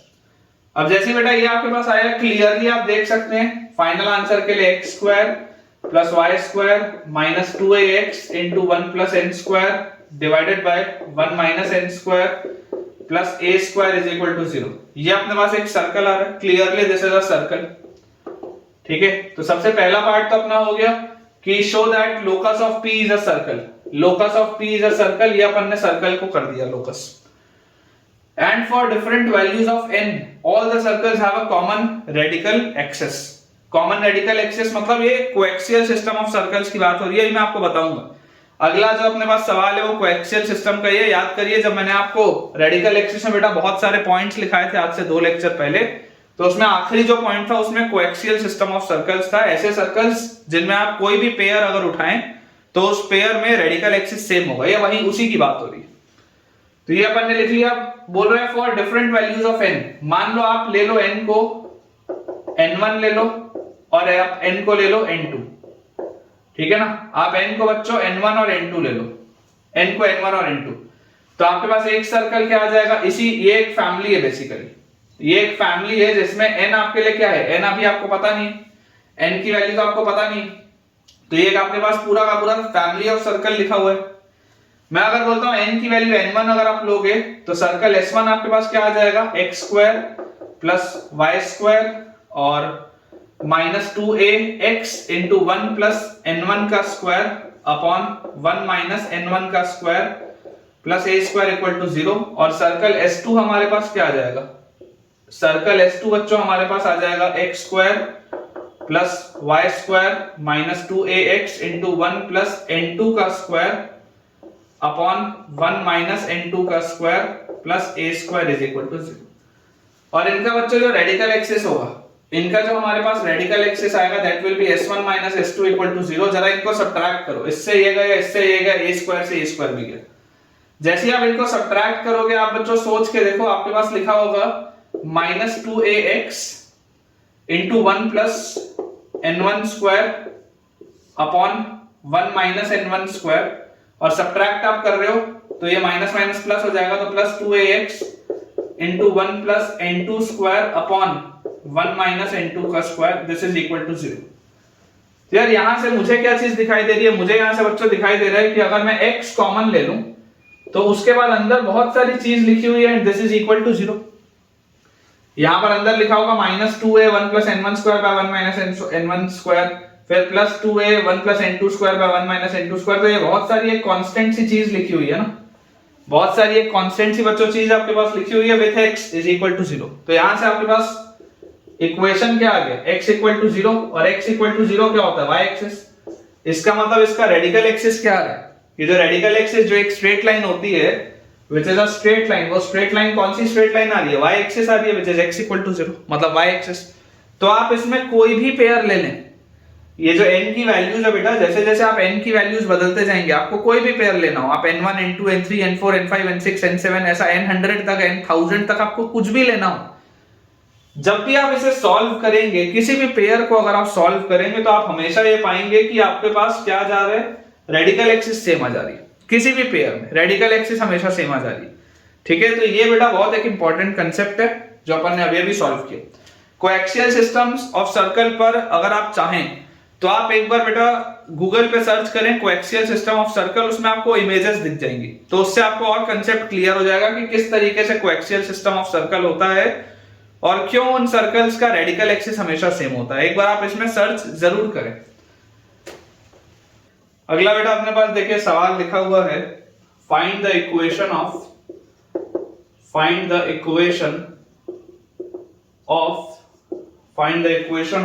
द सर्कल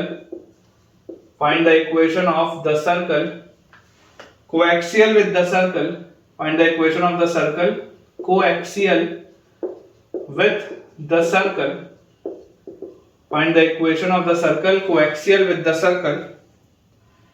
S1 बेटा अपने पास दिया हुआ है x square plus y square plus 4x plus 2y plus 1 equal to 0, and S2 अपने पास बच्चों दिया हुआ है 2x square plus 2y square minus 2x plus 6y minus 3 equal to 0।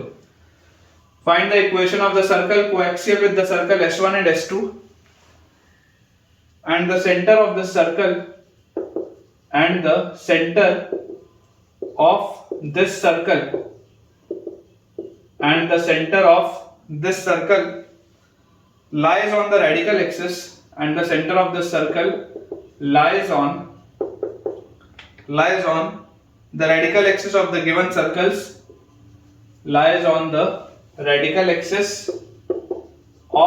of the given circles S1 and S2, ठीक है, radical axis of the given circles S1 and S2। देखिए ध्यान से बच्चों आप सवाल को पढ़िए और फिर इसको स्टेप बाय स्टेप आप ब्रेक करके समझने की कोशिश करिए। सबसे पहले बोला जा रहा है find the equation of the circle coaxial with the circle S1 and S2। आपके पास दो सर्कल्स हैं S1 और S2, आपका जो सर्कल होना चाहिए वो इनके साथ कोएक्सियल होना चाहिए। कोएक्सियल सर्कल्स का जो बेसिक प्रॉपर्टी होता है, बेसिक प्रॉपर्टी मैंने आपको क्या बताया था कि आप उस सिस्टम में से कोई भी दो सर्कल को अगर उठाएंगे तो उनका रेडिकल एक्सिस सेम होगा। इसका मतलब बच्चों आप समझिए इस बात को कि अगर ये आपका सर्कल S1 है और ये अगर आपका सर्कल S2 है, तो बहुत एक क्लियर सी बच्चों बात है कि for this circle S1 and S2, for बेटा this circle S1 and S2, इनका जो रेडिकल एक्सिस होगा, इनका जो रेडिकल एक्सिस होगा वही उसका भी रेडिकल एक्सिस होना चाहिए। ये बात अपने को एकदम क्लियर।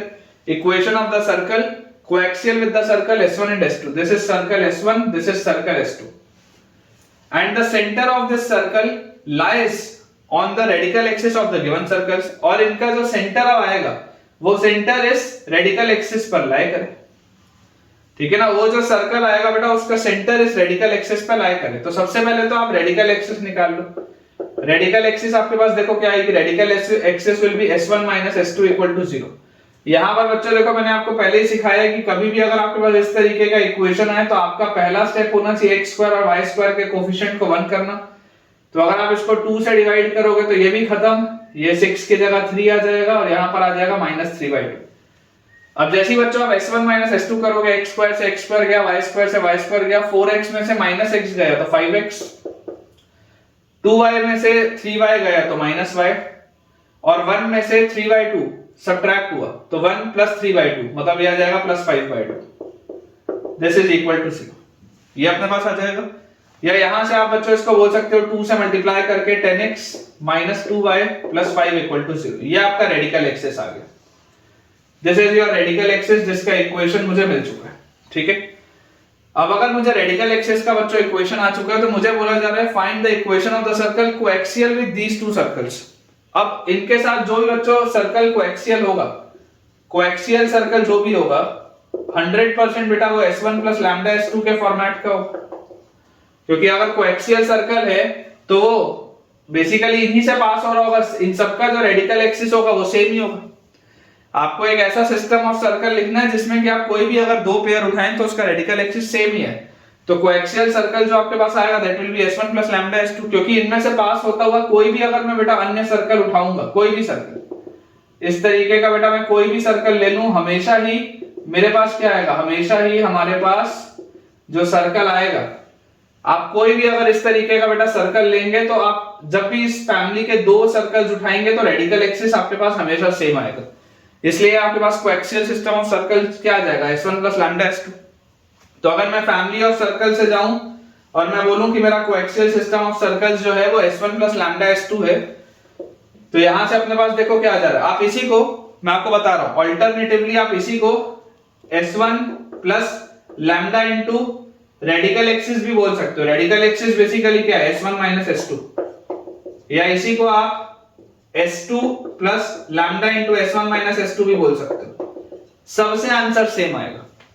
लैम्डा की वैल्यूज अलग अलग आएंगी लेकिन आंसर सबसे सेम आएगा। देखो ये आपके पास सर्कल और स्ट्रेट लाइन का इंटरसेक्शन हो गया, वो भी सेम है। ये सर्कल और सर्कल का हो गया, वो भी सेम है। और यहां पर आपके पास दूसरे सर्कल का स्ट्रेट लाइन के साथ हो गया, वो भी सेम है। आपको तीनों में से जिस भी तरीके से जानो आप जा सकते हैं। कोएक्सियल सिस्टम मतलब सीधी सी बात है, ये दोनों से पास होते हुए जितने भी सर्कल जब बनेंगे तो जो भी अगर आप दो सर्कल उठाओगे तो उनका रेडिकल एक्सिस यही वाला लाइन आएगा। रेडिकल एक्सिस सेम होना चाहिए। कोएक्सियल सिस्टम आपको सिर्फ इतना बोलता है कि आप एक सिस्टम ऑफ सर्कल में से कोई भी दो सर्कल उठाइए और जैसे ही आप उसका रेडिकल एक्सिस निकालेंगे वो हमेशा सेम होना चाहिए।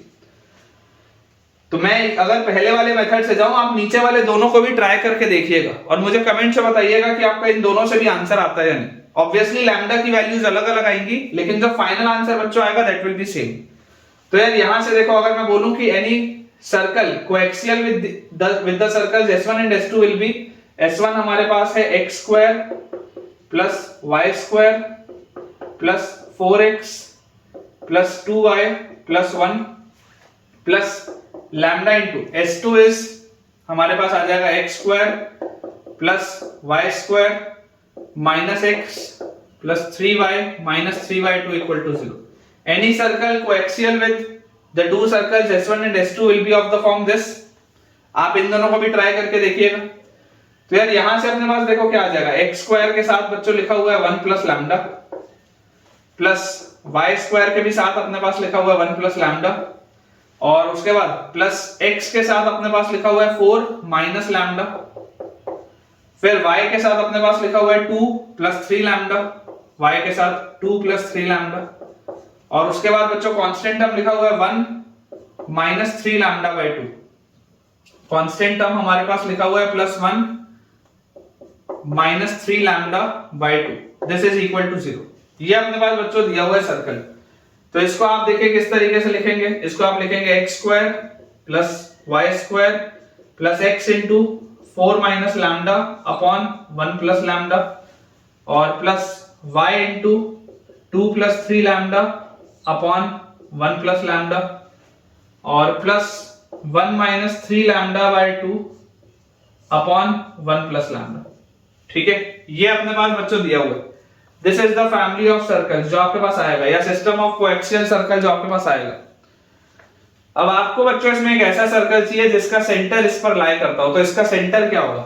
अगर आप इसका सेंटर निकालेंगे तो सेंटर होता है minus half into coefficient of x, तो इस पूरे का माइनस हाफ, मतलब this will be lambda minus 4 by 2 into 1 plus lambda, और minus half into coefficient of y, तो this will be minus 2 plus 3 lambda upon 2 into 1 plus lambda.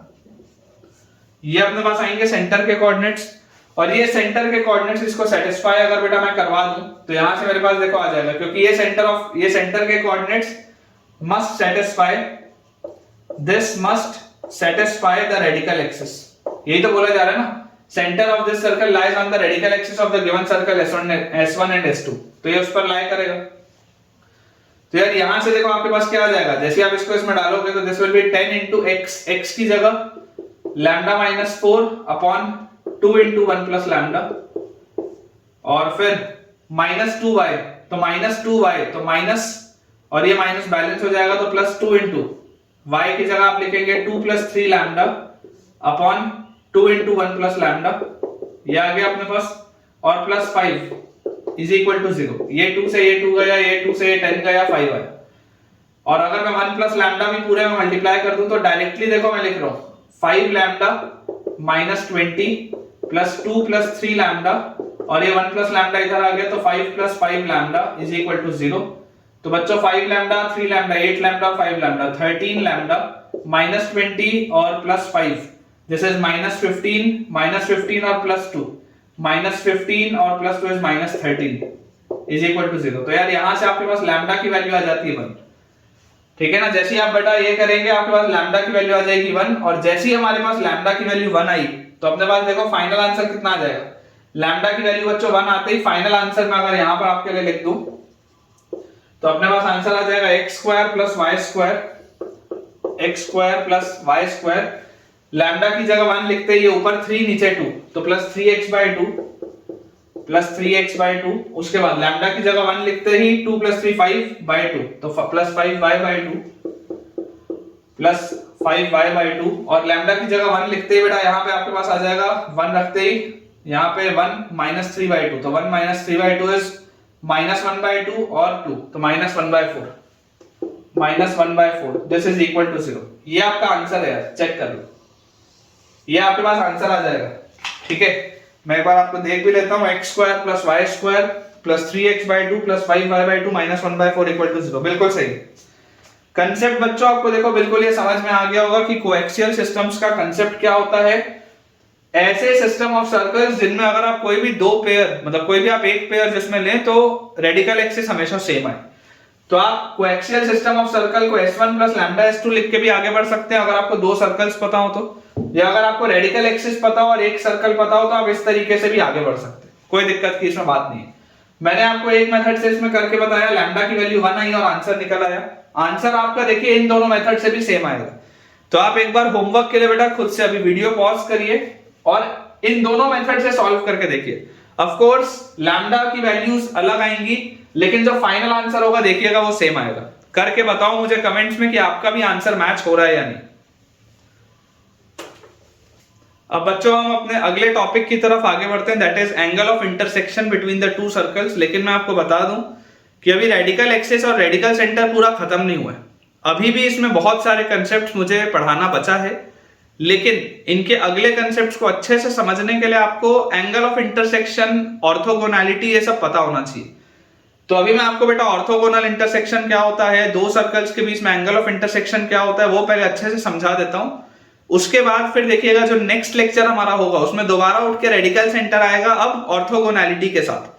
ठीक है, क्योंकि ये मिक्स अप टॉपिक है। तो मैं आपको पहले ऑर्थोगोनल इंटरसेक्शन होता क्या अच्छे से समझा देता हूं, फिर आज का हम अपना लेक्चर एंड करेंगे उतने के बाद। और जो हमारा नेक्स्ट लेक्चर होगा उसमें दोबारा से रेडिकल सेंटर के कई सारे कंसेप्ट आप पढ़ेंगे।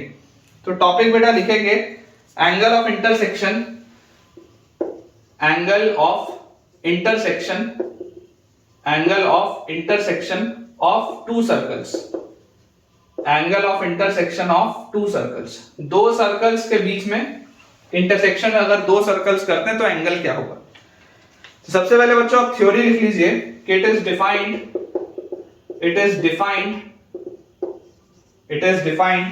as the angle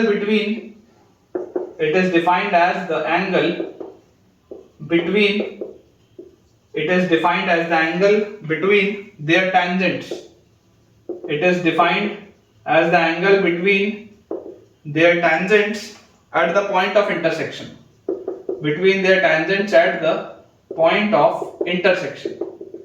It is defined as the angle between their tangents at the point of intersection. ठीक है, अब देखिए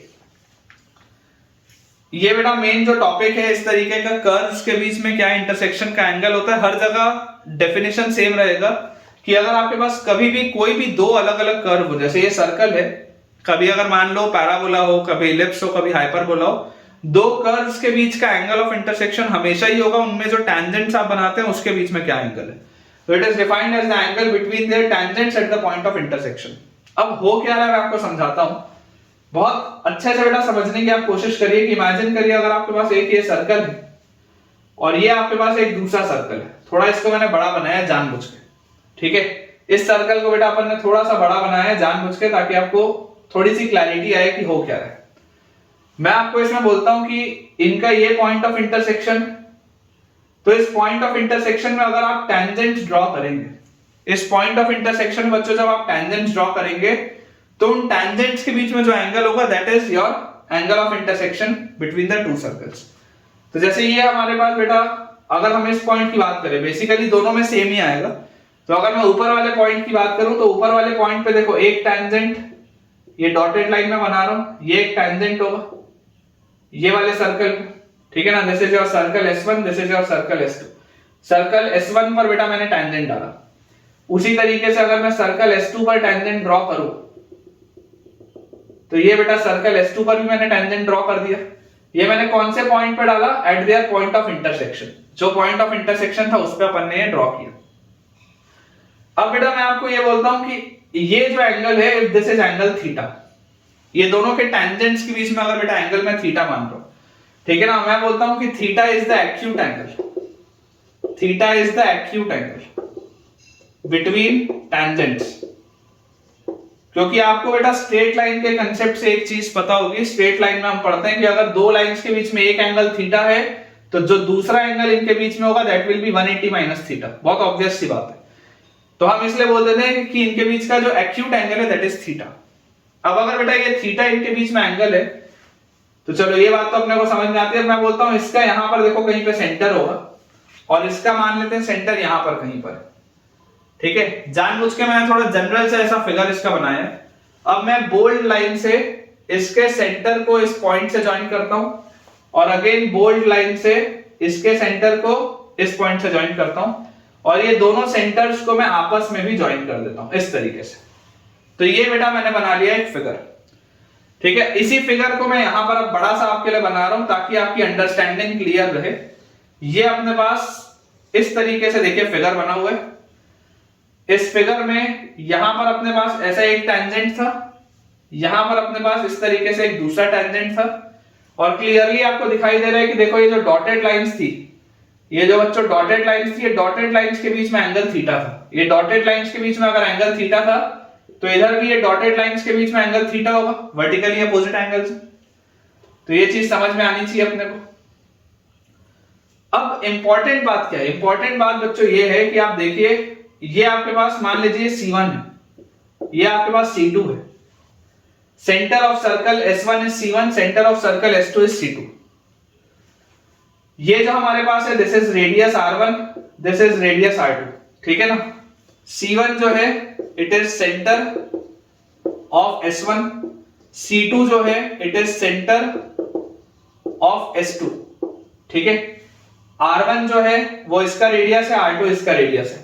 आपको अगर सर्कल S1 और S2 का इक्वेशन लिखना हो तो आप लिख सकते हैं S1 को हम लिखेंगे x square plus y square plus 2g1x plus 2f1y, ठीक है ना, plus 2g1x plus 2f1y plus c1 equal to 0। और सर्कल S2 को बच्चों हम लिखेंगे x square plus y square plus 2g2x plus 2f2y और प्लस c2 इक्वल टू 0, ये हम लिखेंगे। तो रेडियस R1 होगा under root of g1 square plus f1 square minus c, radius R2 होगा under root of g2 square plus f2 square minus c2। Clear? और हम बोल देते हैं कि C1 से C2 के बीच में जो डिस्टेंस है C1 C2 is d। C1 से लेकर C2 तक के बीच का जो डिस्टेंस है उसको हम बोल देते हैं d। ये आपका C1 है और ये वाला बेटा जो पॉइंट है दिस इज C2, ठीक है। इन दोनों के बीच का जो डिस्टेंस है दिस इज d। अब आप एक इंपॉर्टेंट बेटा बात समझिए कि किसी भी सर्कल के लिए जो टैंजेंट होता है और जो नॉर्मल होता है वो हमेशा परपेंडिकुलर होते हैं। मतलब आप ये बात समझिए कि ये जो बोल्ड लाइन है, इस बोल्ड वाली लाइन से इधर वाली डॉटेड लाइन जो होगी, इस बोल्ड वाली लाइन से इधर वाली जो डॉटेड लाइन होगी वो 90 डिग्री का एंगल बनाएगी। देखो मैं यहां पर बना रहा हूं, इस बोल्ड वाली लाइन से इधर वाली जो डॉटेड लाइन है, ठीक है ना, ये 90 डिग्री का एंगल बनेगा। एंड सिमिलरली इधर वाली बोल्ड लाइन से इधर वाली टेंजेंट जो होगा ये भी 90 डिग्री का एंगल बनेगा। ये बात आपको आती है समझ में? टेंजेंट और नॉर्मल के बीच में बेटा एंगल 90 डिग्री होता है, बहुत ध्यान से आप ऑब्जर्व करो। ये वाला डॉटेड लाइन इस सर्कल का टेंजेंट है, तो इस सर्कल का ये नॉर्मल और ये डॉटेड लाइन। ये नॉर्मल क्यों है? ये नॉर्मल इसलिए क्योंकि देखो ये रेडियस और सेंटर से पास होती हुई लाइन है ना, this is your normal also, this is your normal also, है ना। this is your tangent to the circle S2, this is your tangent to the circle S1, ये T1 is your tangent, T2 is your tangent, this is normal, this is N2, this is normal, this is N1, ठीक है ना, ये normal N1 है, ये अपने पास दिया हुआ। तो मैं आपको बोल रहा हूं कि यार ये जो आपके पास देखो रेडियस था, this radius is R2, this radius is R1, ठीक है। थोड़ा सा कॉम्प्लिकेटेड फिगर है इसलिए अपने को डायरेक्टली रिजल्ट याद रखना है, लेकिन मैं आपको अच्छे से इसको एक्सप्लेन कर देता हूं। इतने तरीके से ना बहुत लोग एक्सप्लेन नहीं करते, कई लोग इसका बेटा डायरेक्टली रिजल्ट बना देते हैं, लेकिन आप ध्यान से इसको सोचिए कि टैंजेंट और नॉर्मल के बीच में 90 डिग्री का एंगल बनता है, तो ये डॉटेड लाइन इस बोल्ड लाइन के साथ, वैसे ही टैंजेंट और नॉर्मल के बीच में 90 डिग्री का एंगल बनता है, तो ये बोल्ड लाइन इस डॉटेड लाइन के साथ 90 डिग्री का एंगल बनाएंगे। अब अगर ये बीच वाला एंगल थीटा है और जरा सोच के देखो कि ये अगर पूरा एंगल 90 था, तो आपको क्या ये बात आती है क्या बेटा समझ में कि अगर ये पूरा एंगल 90 था और अगर बेटा ये बीच वाला एंगल थीटा है, तो ये इतना सा जो एंगल होगा this will B 90 minus theta. सोच के देखो, इस 90 माइनस थीटा में जैसे आप इस थीटा को ऐड करोगे तो ये पूरा 90 डिग्री का एंगल बन जाएगा दोबारा से, क्योंकि ये जो है this is your normal N1, this is your normal N1 and this line is your tangent T1। तो ये T1 और नॉर्मल के बीच में जो एंगल होगा वो 90 डिग्री का होगा, ये थीटा है तो ये 90 माइनस थीटा है, फिगर के हिसाब से आप देख लो। सिमिलरली बच्चों यहां पर मैं बोल रहा हूं this is your normal N2 and this is your tangent T2, तो T2 और नॉर्मल N2 के बीच में भी जो एंगल होगा वो 90 डिग्री का होगा। देखो मैंने यहां पर बना के दिखाया, ये 90 डिग्री का एंगल होगा, तो अगर ये थीटा है तो ये वाला भी एंगल कितना आएगा, this will be also 90 minus theta, this will be also 90 minus theta. तो एक चीज हमको समझ में आती है कि अगर theta is the acute angle between the tangents, तो एंगल बिटवीन द नॉर्मल्स क्या आ जाएगा, angle between the normals, angle between the normals will be 180 minus theta. देखो ध्यान से, ये नॉर्मल N1 है, ये नॉर्मल N2 है, अगर आप दोनों के बीच में बच्चों एंगल निकालेंगे तो आपके पास ये एंगल कितना आएगा, ये 90 माइनस थीटा और 90 minus theta, this is 180 minus 2 theta और प्लस थीटा, तो ये पूरा एंगल, ये जो पूरा एंगल है this will B 180 minus theta. और ये बात भी मैं आपको बताया हूं कि देखिए अगर एक एंगल 180 माइनस थीटा आ रहा है तो ऑब्वियसली जो दूसरा एंगल क्या आएगा, वो क्या आएगा, जो दूसरा एंगल होगा वो खुद ब खुद हमारे पास थीटा आ जाएगा। अगर थीटा आपने एक्यूट एंगल बोला है और आपको ये बात पता है कि अगर दो स्ट्रेट लाइंस के बीच में एक एंगल थीटा बनता है तो उन्हीं के बीच में एक एंगल 180 माइनस थीटा ही बनता है।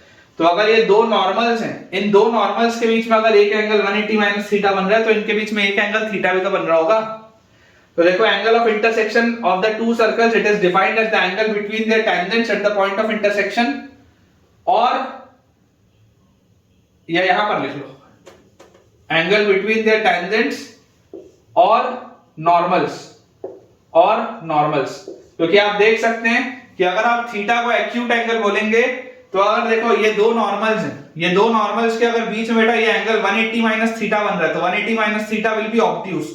तो अगर ये आपके पास ऑब्ट्यूज एंगल होगा तो ऑटोमेटिकली दूसरा जो एंगल आपके पास आएगा इन नॉर्मल्स के बीच का दैट विल बी एक्यूट। तो समझ पा रहे हो आप? अगर इनमें देखो टेंजेंट्स के बीच में एक एंगल थीटा है तो दूसरा एंगल 180 माइनस थीटा है, वैसे ही नॉर्मल्स के बीच में अगर आपके पास एक एंगल 180 माइनस थीटा आ रहा है तो दूसरा खुद ब खुद थीटा आएगा। तो आप बोल सकते हैं इस तरीके से कि angle of intersection between the two circles will be the angle between their tangents या normals at the point of intersection. तो ये बेटा जितना पोस्टमॉर्टम हो सकता था इस फिगर का वो अपन ने कर लिया। अब अपन एक आसान सा फिगर बनाते हैं। इसी फिगर को अब देखो मैं थोड़ा सा इजी बनाता हूं। अब जो काम का है मैं सिर्फ वो लिख रहा हूं, R1 ये R2 ये डिस्टेंस D, ये एक वर्टेक्स, ये दूसरा वर्टेक्स, ये तीसरा वर्टेक्स, C1 और C2 के बीच में डिस्टेंस D, और ये जो पूरा एंगल है दिस इज 180 माइनस थीटा। ये दोनों के बीच में जो ये पूरा एंगल है, ये तीनों एंगल का सम दिस इज 180 माइनस थीटा। अब बेटा मैं अगर आपको बोलूं कि सिंपल आप मुझे तो कॉस रूल लगाओ, कोसाइन लॉ लगाओ और कॉस ऑफ 180 माइनस थीटा बताओ। कोसाइन लॉ लगा के cos ऑफ 180 माइनस थीटा, तो cos of 180 minus theta will be R1 square plus R2 square minus D square by 2 R1 R2। ऐसे होता है ना, cos A is B square plus C square minus A square by 2BC। तो ये अपने पास आ जाएगा रिजल्ट। और जैसे ही हमारे पास बेटा ये रिजल्ट आया तो यहां से आप बोल सकते हो और cos ऑफ थीटा, अगर आप थीटा को एक्यूट एंगल बोल रहे हो, अगर आप बच्चों थीटा को एक्यूट एंगल बोल रहे हो, देखो cos ऑफ 180 माइनस थीटा क्या आएगा, cos of 180 minus theta is this thing. तो यहां से अपने पास cos, ये इसकी वैल्यू क्या आएगी माइनस cos थीटा, तो माइनस cos थीटा की ये वैल्यू आएगी। मैं आपको बोल रहा हूं कि आप उस झमेले में मत पड़ो, आपने तो एक ये रिजल्ट लिख लिया। अब आप सबसे जो बेस्ट इसमें रिजल्ट लिख सकते हो वो क्या है, मैं आपको ये नहीं बोल रहा हूं कि आप इसको सिंप्लीफाई करो फिर माइनस साइन इधर लेके जाओ फिर उसको एडजस्ट करो, नहीं बोल रहा हूं। मैं आपको सिंपली बोल रहा हूं कि cos थीटा को क्या मैं mod of R1 square plus R2 square minus D square by 2 R1 R2 directly बोल दूं क्या, प्लस माइनस जो भी होगा वो मॉड्यूलस मैनेज कर लेगा। क्यों मैनेज कर लेगा, क्योंकि देखो अगर आपने थीटा को एक्यूट एंगल माना है तो अगर आपका बेटा थीटा एक्यूट एंगल है तो cos थीटा हमेशा पॉजिटिव होगा, और अगर cos थीटा हमेशा पॉजिटिव होगा तो ये मॉड्यूलस भी हमेशा पॉजिटिव होगा। इसलिए मैंने डायरेक्टली मॉड लगा लिया कि अगर theta is the acute angle, if theta is the acute angle तो ये cos थीटा आपके पास रिजल्ट आ जाएगा। ठीक है, ये आपके पास बेटा रिजल्ट आ जाएगा जो अपने को याद रखना है। यहाँ पे स्टार लगा देना, इसको अब याद रखने की जरूरत नहीं, ये इसकी कहानी यहीं तक थी और उससे बस मेरे को ये निकालना था, बाकी स्टार जिसमें लगाया वो याद रखना है। cos theta is mod of R1 square plus R2 square minus D square by 2 R1 R2 where theta is the acute angle, where theta is acute. देखिए समझिए, यहां पर आपके पास थीटा आपने एक्यूट जरूर बोले, लेकिन इसको सॉल्व करने के लिए आप बोलोगे माइनस cos थीटा, फिर माइनस वहां लेके जाओगे तो आएगा D square minus R1 square minus R2 square by 2 R1 R2। उतनी मेहनत क्यों करनी, मैं तो सिंपल बोलता हूं cos थीटा लिखो और यहां मॉड लगा दो। अगर थीटा एक्यूट आप बोल रहे हो तो थीटा एक्यूट के लिए cos थीटा हमेशा पॉजिटिव आएगा, अगर ये पॉजिटिव आएगा तो मॉड्यूलस भी पॉजिटिव आएगा, फिर अंदर वाली चीज पॉजिटिव होगी तब भी पॉजिटिव आएगा, अंदर वाली अगर चीज मान लो नेगेटिव आएगी तब भी रिजल्ट पॉजिटिव आएगा क्योंकि बाहर मॉड लगा है ना। Theta is the acute angle. तो ये बेटा बहुत इंपॉर्टेंट पूरी प्रोफाइल है। ठीक है, इस फिगर में और इस फिगर में मैं देखा हूं बहुत सारे बच्चे, बहुत सारे टीचर्स भी कंफ्यूज होते हैं। ये जो बेटा मैंने फिगर बनाया है और ये वाला जो मैंने फिगर बनाया है, ये दोनों फिगर्स में बहुत सारे बच्चे कंफ्यूज होते हैं, लेकिन अब मुझे ऐसा लगता है कि आपको इसमें कंफ्यूजन नहीं होना चाहिए, क्योंकि मेरे हिसाब से जो भी इसमें काम की चीजें थी बेटा मैंने आपको बता दी है। मैं एक बार इसमें क्रॉस चेक भी कर लेता हूं। देखिए मैंने आपको ये एंगल वाली चीज समझा दी कि अगर एक एंगल थीटा है तो एक एंगल 180 माइनस थीटा होगा, वैसे अगर इनके बीच में एक एंगल 180 माइनस थीटा आ रहा है तो नॉर्मल्स के बीच में एक एंगल थीटा भी आएगा। ये मैंने आपको समझा ही दिया है। सर्कल के बेटा हमने इक्वेशंस लिख दिए हैं ताकि आपको जब भी ये R1 स्क्वायर R2 स्क्वायर लिखना हो तो प्रॉब्लम ना आए। ठीक है ना, सर्कल के इक्वेशन लिख दिए। C1 C2 के बीच का डिस्टेंस हमारा d है। ओवरऑल जो रिजल्ट है वो मैंने आपको बता दिया कि cos theta is mod of r1 square plus r2 square minus d square by 2 r1 r2। ये जो बेटा प्रोफाइल, ये तीनों फिगर्स आपके एकदम क्लियर होने चाहिए, ठीक है, एकदम साफ सुथरा आप बनाइएगा इन तीनों ही फिगर्स को। तो मेरे हिसाब से इसमें बेटा जो भी काम का था मैंने आपको बता दिया है। अब बस ऑर्थोगोनल इंटरसेक्शन क्या होता है मैं आपको वो समझा देता हूं। सो ठीक है बेटा, इसमें जो लास्ट एक बस अब काम की चीज है वो आप नोट डाल के लिख लीजिए, ठीक है। आज मैं आपको सवाल कोई नहीं कराऊंगा, बस मैं आपको आखिरी 5 मिनट में ऑर्थोगोनल इंटरसेक्शन होता क्या वो समझा देता हूं। तो to circles are said to cut each other, are said to cut each other, two circles are said to cut each other orthogonally, are said to cut each other orthogonally if their angle of intersection is 90 degree, is 90 degree.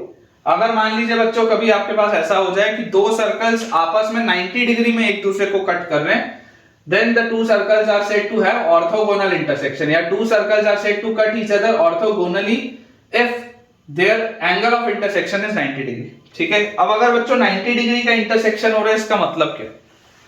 आप इस figure को याद करिए, ये आपके पास बेटा figure एक बना हुआ है, ठीक है, दिस इज अ फिगर, और इस फिगर में बोला जा रहा है कि एंगल ऑफ इंटरसेक्शन जो है वो 90 डिग्री का है। एंगल ऑफ इंटरसेक्शन जो है वो 90 डिग्री का। आप याद करो ये वाला जो पूरा एंगल होता था ये 180 माइनस थीटा था ना, थीटा की वैल्यू 90 है।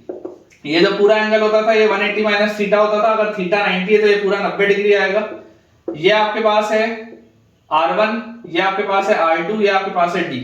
और याद करो आप एंगल आपने क्या लिखा था, cos थीटा आपने बच्चों लिखा था mod of R1 square plus R2 square minus D square by 2 R1 R2। अब जैसे ही बच्चों आप बोलोगे कि इसको 90 डिग्री रखो तो 90 डिग्री रखते ही ये पूरा जीरो हो जाएगा।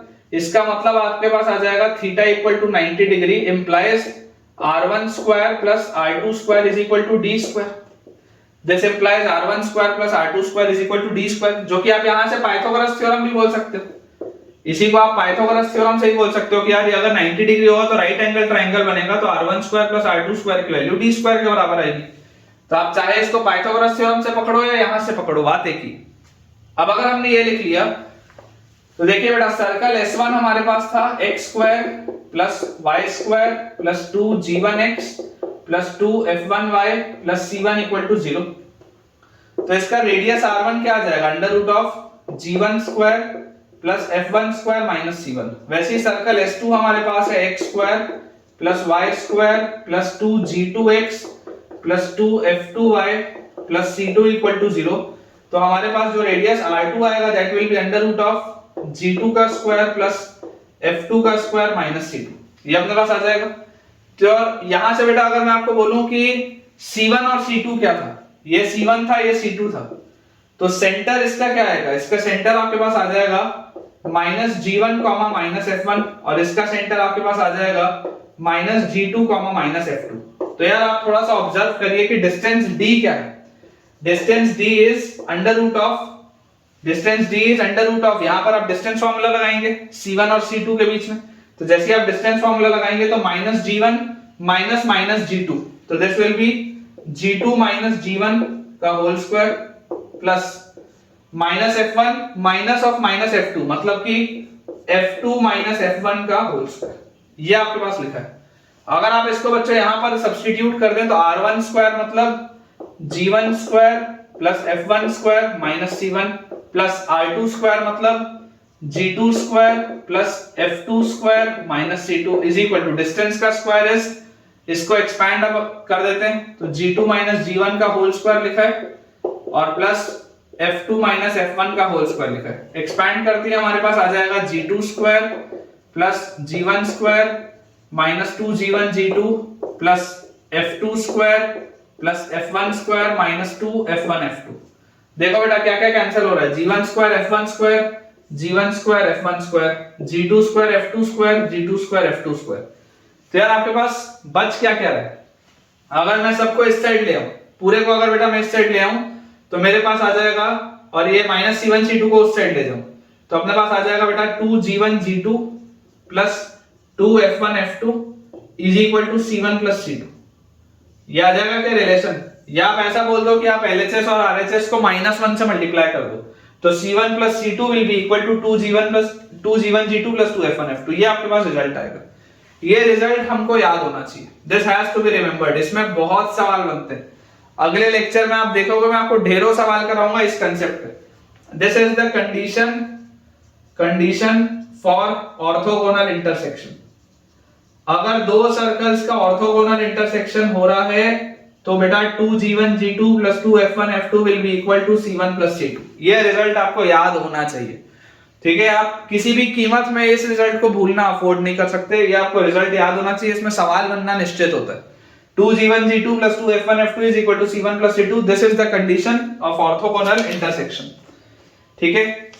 तो ठीक है बेटा, विद दिस हम अपने आज के लेक्चर को एंड करते हैं। मुझे उम्मीद है कि आज मैंने आपको जो रेडिकल सेंटर का कंसेप्ट बताया और उसके बाद जिस तरीके से एंगल ऑफ इंटरसेक्शन का मैंने बहुत डिटेल में आपको एक पूरा बेटा फिगर बना के दिखाया, वो आपको काफी पसंद आया होगा। लेकिन बेटा अभी रेडिकल सेंटर खत्म नहीं हुआ है, रेडिकल सेंटर दोबारा आएगा कल के लेक्चर में। तो आप कल के लेक्चर में जरूर पूरा उस टॉपिक को अटेंड करें। और अगर आपको आज का वीडियो अच्छा लगा हो तो वीडियो को लाइक करें, चैनल को सब्सक्राइब करें और अपने दोस्तों के साथ इस चैनल को और इस वीडियो को रेफर भी करें, ताकि उन सबकी पढ़ाई बहुत बढ़िया तरीके से हो पाए। Thank you.